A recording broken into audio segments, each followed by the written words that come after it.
Hello mga kalaki! Welcome to my channel, EA Lucky Vlog at iba pa.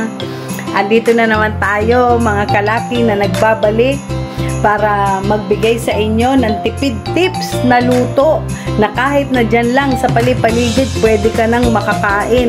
Kahit tira mo na pagkain, pwede mo pa rin palang magamit. Eto guys, eto ngayon mga kalaki, eto yung aking iluluto sa inyo. Pero bago tayo mag-start, so please subscribe to my YouTube channel and please share, and also go to the join, click the join and be my member. Napakamura lang naman ang aming membership, 49 pesos, 59 pesos. Meron ka ng budget every time na ikaw ay magko-comment o manonood sa aking mga video. So, please support mga kalaki. Ito na ngayon. Simulan na natin. Ano itong luluto ko? Saluyot. Sa totoo lang, maraming ayaw ng saluyot. Hindi nila talaga type to. Naku, lalo na ng mga kabataan. Pero hindi nyo alam, napakaraming benefit na to na ibibigay sa inyo. Like itong mga green leafy vegetable. Kasama siya sa mga green leafy vegetable. So, saan galing yung saluyot na yan? Alam mo naman ngayon, mga kalaki, pagkatag-ulan, ang saluyot, nagpo-pollinate yan. Kaya ngayon, pag tag-ulan, nadidiligan sila, nakikita mo na lang nagsusulputan. Nagsusulputan, kaya ito, galing lang yan sa bakuran. O, diba, wala kang cost. Tapos ngayon, sasahugan ko ng longganisa. Itong longganisa, ito yung ulam namin kagabi. Siyempre, nakakasuya naman pagka longganisa na naman. So, ibahin naman natin. So, sasahog ko siya ng lagunisa, patis, oyster. Siyempre, itong ating mga sibuyas, bawang, at sili. Yan. So, ngayon, mag-start na tayo mga kalaki. So, siyempre, hinimay-himay ko na itong ating saluyot at pinugasan ko na rin. So, binabarang ko na siya ng asin para tingnan nyo mas lalo siyang fresh. Ayan. Tingnan mo, fresh na fresh talaga. O, galing yan sa ating bakuran. O, kaya makikita mo talaga napaka-presko at sariwang-sariwa siya. So, ayan na guys. So, simulan na natin. Simulan na natin ito. Simulan na natin ang ating pagluluto. So, syempre, gagamit tayo ng kutsilyo. So, ingat mga guys. Ingat mga kalaki sa paggamit ng kutsilyo. Tabi na natin. And also pala, maglalagay ako ng pepper. So, wala naman tayong ganong hihiwain. Ito lang, yung sibuyas lang. At saka yung bawang. Tapos ngayon, makikita nyo, igigisa na natin siya. Napakabilis lutuin. Matagal pa yung preparation ng ating ginagamit. Tulad nito, hihiwain mo pa yung sibuyas, pipit-pitin mo pa yung bawang. Diba? Yan yung mga preparation ng mga pagluluto. So, syempre, pag ikaw ay cook, okay lang sa'yo. Hindi ka naiinip. Diba? At nagagandahan ka sa mga ginagawa mo, lalo na kung ito ay lalabas na masarap. Pero ito, tsak ko, masarap to. So, yung iba, niluluto ito, ginigisa na kasama, ang sahog nila ay tinapa. Yung iba naman, yon yung katulad nung niluto ko dun sa ano, tingnan ninyo, yung pinost ko na repolyo na sinahugan ko lang ng sardinas para another kind of tipid tips. Na kahit na nasa bahay ka lang, magkano lang yun, wala pang 150, nasa 130 lang ata, ang dami na, so pwede nang kainin ng buong pamilya. So ito yan. Okay, tabi muna natin yung dumi, mamaya natin ayusin. And then ito naman ngayon yung bawang, ayusin lang natin. Yan. So, syempre, mas mabilis balatan pagka pinitpit na dahil nakahiwalay na yung balat dun sa pinaka-shell niya. Kaya mabilis lang siya. Okay?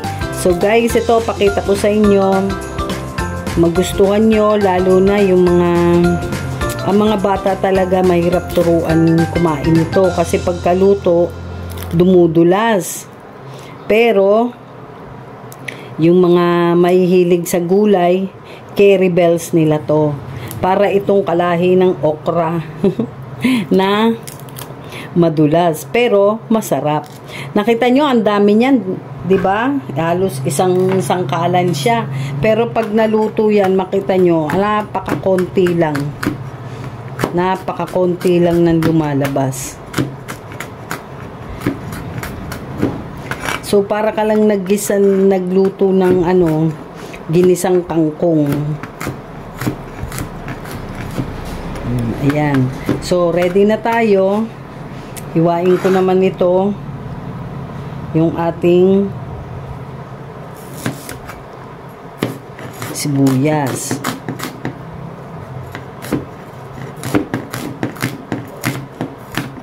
Yan, lakihan nyo na para kita na rin pagka nagluluto.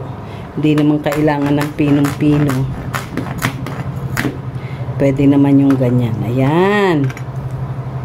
So, ayan na. Mga kalaki, eto na, ready na tayo. So, mamaya ikakat ko lang din ng konti dun sa taas yung longganisa. So, I prepare na now yung aking magic kalanan, diba? Just wait! Hello guys, I'm come back. Ayan, ready na tayo ngayon magluto. Na-prepare na natin, syempre, yung mga gamit natin sa pagluluto. At naikat ko na rin itong longganisa natin. So, ito, sabi ko sa inyo, tira ko to kagabi. Syempre, kung kakainin lang, isang tao lang ang kakain. Pero kung igagawin mo siya as tipid tips, diba?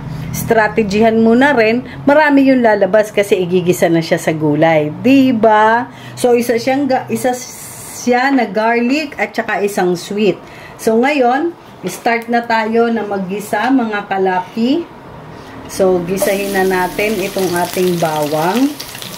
Diba? Hindi naman kailangan sunugin, yung tamang-tama lang. Ganda ng kalan ko, diba? Oh. Ayan. So, yan. Nag-amoy na.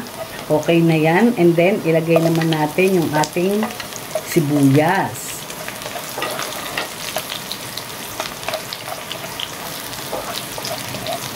So, please watch mga kalaki hanggang dulo para naman kung gusto nyong gayahin or gagayahin ninyo yung luto na to, na tipid tips para sa pamilya nyo. Pwedeng-pwede. Malaking katitiran.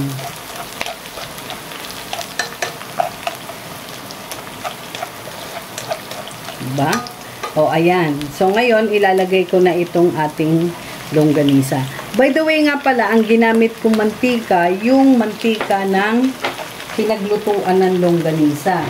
So, wag niyo munang itapon yung tasa kasi lalahukan ko yan ng konting tubig para tiyaran, mabanlawan. Ayan. So, ngayon, kailangan na natin ng ating magic sandok.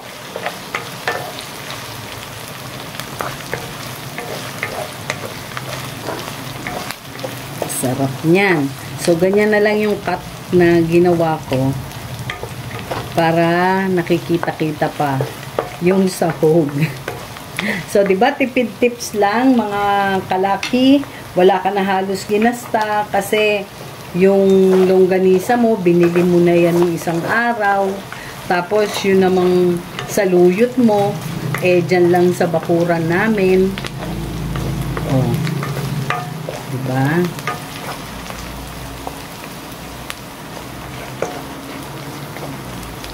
Medyo tustahin lang natin. Yan. Piga-pigain para lumabas ang lasa.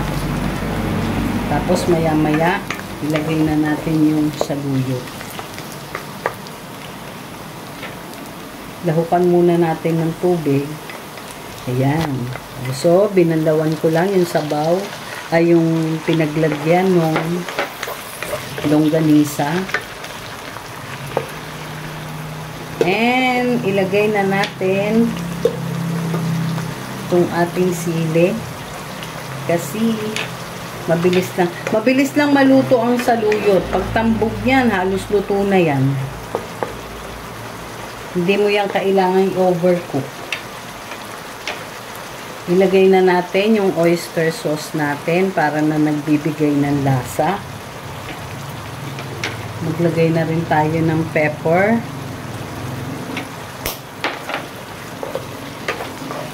Siyempre, itong ating patis.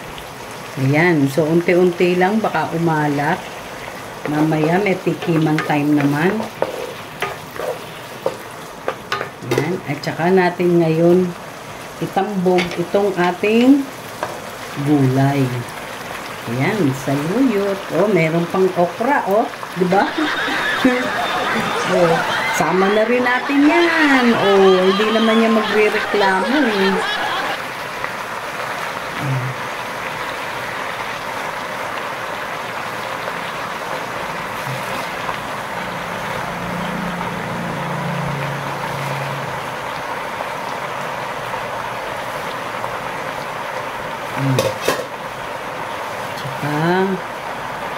Tsaka natin siya takpan. Takip. O, hayaan muna natin na medyo maluto yung mga dahon. So, yan. So, antayin natin mamaya. Hahaluin natin pagluto ng dahon. Tapos, tikim-tikim na. And then, tapos na. May pagkain ka na. Ayan na ang ating mga tipid tips.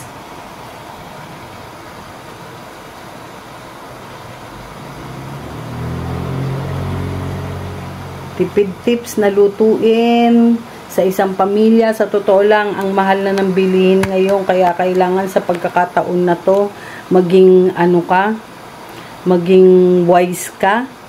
'Di ba? Maski sa pagkain, maging ma-strategy ka. Hindi naman kamahalan, pero mabitamina na ipapasok mo sa tiyan ng pamilya mo. So, yan naman ang lagi natin na hangad, lalo na yung mga magulang, yung mga nanay, yung tatay, na mabigyan ng magandang pagkain o mabitaminang pagkain na sa mga anak nila sa lamesa. So, hindi naman kailangan lagi na lang tayo sa fast food. I'm not against in fast food. Nagpa-fast food din ako. Pero syempre, pagka lagi-lagi na lang, nagdudulot din ito ng sakit. Syempre, hindi natin alam kung paano yung niluto, ano-ano ba yung inilagay nila, 'di ba? At saka, syempre, hindi rin natin alam kung gano'n na yung katagal. Anyway, meron naman talaga silang lifespan, kailangan hindi na nila iserve. Pero syempre, para sa akin, maganda pa rin yung niluluto mo rin o nagluluto ka rin sa bahay mo.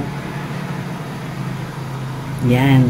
Nagluluto ka sa bahay mo, binibigay mo sa mga anak mo, and then turuan din natin kumain ng mga gulay, yung mga anak natin. Para bata pa lang sila, matuto na sila. Kasi alam naman natin yung, lalo na ito, yung grapey leafy vegetable o mga gulay, nagbibigay naman ito ng maganda para sa ating katawan. Right? Ayan na. Nakita nyo na medyo.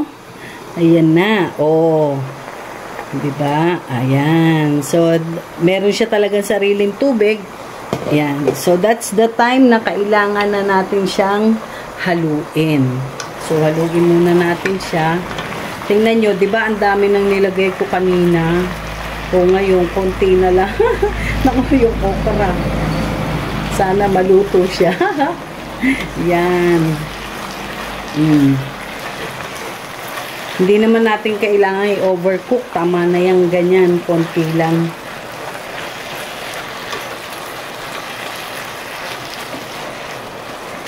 I think kailangan natin lagyan ng konting sabaw. Siyempre, lagyan natin lang ng konting tubig. Yan. So mga kalaki, please watch my video and please, pag pinanood nyo, sana kumpletuhin ninyo. para meron kayong matutunan or meron kayong gayahin kasi meron din naman tong aral, and then yung iba naman nakakalibang, yung iba naman mga pasyal ko, saan ako kumain, di ba? Sa totoo lang, mahilig din po ako sa mga buffet. Yan. Alam mo yun? In short, matakaw din ako. Ayan. So, ito, tingnan nyo guys, oh. Tingnan nyo mga kalaki, di ba? Huwag nyo nalang pansinin yung okra. Kasi naman, nakuha ko lang din yan. Sayang naman. Oh, nakita nyo? Green na green siya. Ang sarap. Ang bango. Oh, nagbe-blend siya yung lasa nung longganisa at saka yung oyster sauce. Kaya masarap siya. And tingnan nyo, hindi siya masyadong malagkit.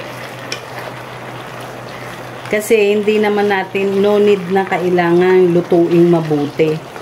Kasi pagka masyadong niluto, magiging ano siya, yung malagkit. So ngayon, i-taste na natin kung pwede na dito ko sa okra na ano. Ayun, so luto na rin siya kasi nakat na siya.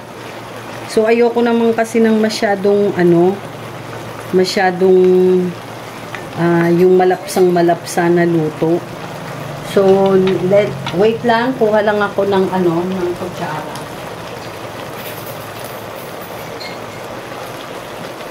Ayan, so ito na tayo sa taste natin. Kung nakatang okra, for sure, luto na rin lalo itong ating saluyot. So, tikman lang natin kung nagbe-blend talaga yung lasa niya.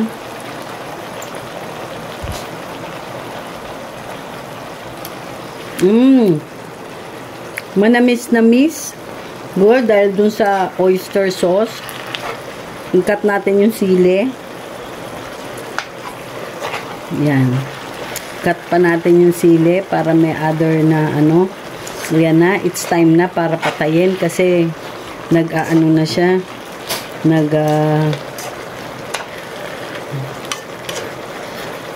Naglalaway na. Ayan. So, guys, eto na yon. Ang sarap niya kasi nagbe-blend yung lasa ng patayin na natin ha. Para hindi na siya masyadong magano yung parang laway. Yon. So, luto na naman siya. Ang sarap niya, yung lasa niya, nagbe-blend yung lasa nung longganisa at saka yung oyster sauce. Medyo manamis-namis siya na malinamnam. Tapos may konting anghang pa siya. So, napakasimple lutuin. Ang bilis lang. 10 minutes na niluto. 10 minutes preparation. So, yun lang. May pagkain ka na. May pagkain ka na pwedeng ilagay sa hapagkainan. Makakakain yung mga anak mo. O kung ano, tipid ka. Kasya na rin. Pwede na. 'Di ba? Pwede nang pagkasyahin lalo na sa panahon ngayon na ang mahal ng bilihin. So, kailangan maging wiser ka din. Wiser ka pero kailangan maganda rin yung iahain mo sa hapag ng kainan mo na pwedeng magdulot din ng maganda sa katawan ng pamilya mo. So, yun lang guys. So, maraming salamat. Please watch all my videos. Welcome to my channel, EA Lucky Vlog at iba pa. So, sana po pag nag-watch kayo, please subscribe and share, and sana po tapusin naman po natin para naman po sa hour. Kasi I need pa ng yung madagdagan yung aking watch hour. So guys, yun lang. Maraming salamat, and then tangkilikin po natin at suportahan natin ang bawat YouTuber na lalo na mga bagong creator. So maraming salamat sa inyo at sana po meron kayong natutunan na tipid tips o sa iba ko pang mga video sa mga lugar din na pinupuntahan na sana makita nyo rin, ay maganda pala rito, ay kakain ako dito, ay okay pala, may joke time tayo. Ganon guys. So maraming salamat sa support, and please subscribe and happy lunch. I love you all. So bye-bye mga kalaki. Thank you.